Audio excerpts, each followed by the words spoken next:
Good morning to the classroom of Miss Howard at Dunaway School in Waxahachie, Texas.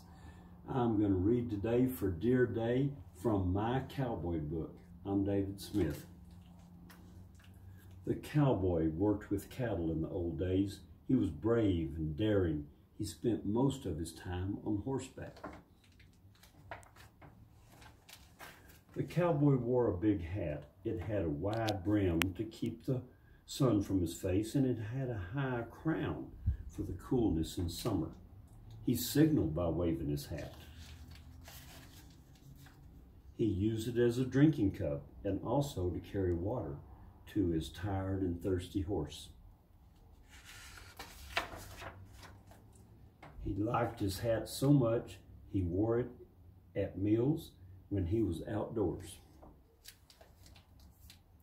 He would slap the hat against the side of the kicking horse. The cowboy's neckerchief, or his bandana, was tied loosely about his neck.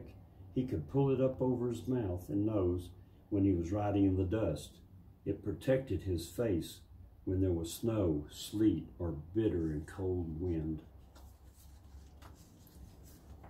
Sometimes he carried a pistol or a six-shooter for killing rattlesnakes or fighting off wolves. He would shoot into the air to turn back the cattle in a stampede. His chaps were of leather.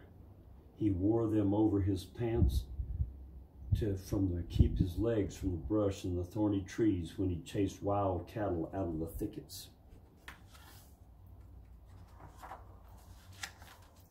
The cowboy boots had high heels to keep them from going through the stirrups. He didn't want his boot to get caught in a stirrup if the horse threw him, because he might be dragged and injured.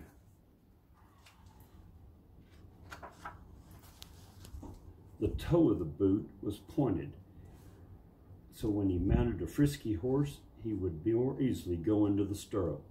The cowboy spurs had round wheels with spikes. The spikes were dull so that they would not hurt the horse.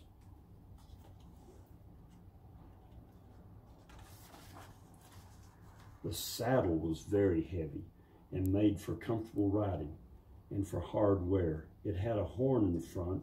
The end of the lasso was tied to the horn to hold it when the cowboy roped a cow. When not in use, the lasso was coiled and tied to the horn. The back of the saddle was curved up so the cowboy could lean back as if he were sitting in a chair. All cowboys were proud of their horses. They liked to tame the young ones themselves. The cowboy liked his horse so much he fed him before eating his own meal. He never slept until he knew the horse was safe for the night.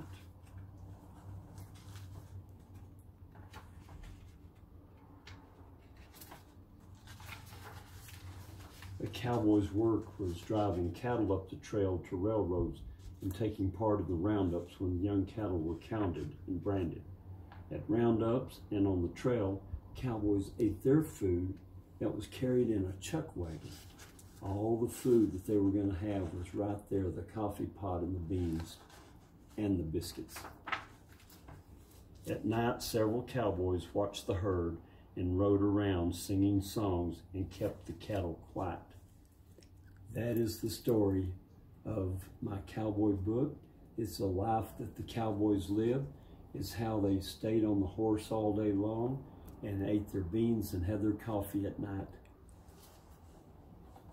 And I want to remind all of you that I'm a cowboy poet, and that's why we're in Alpine, Texas this weekend for the Sul Ross University Cowboy Poet Gathering.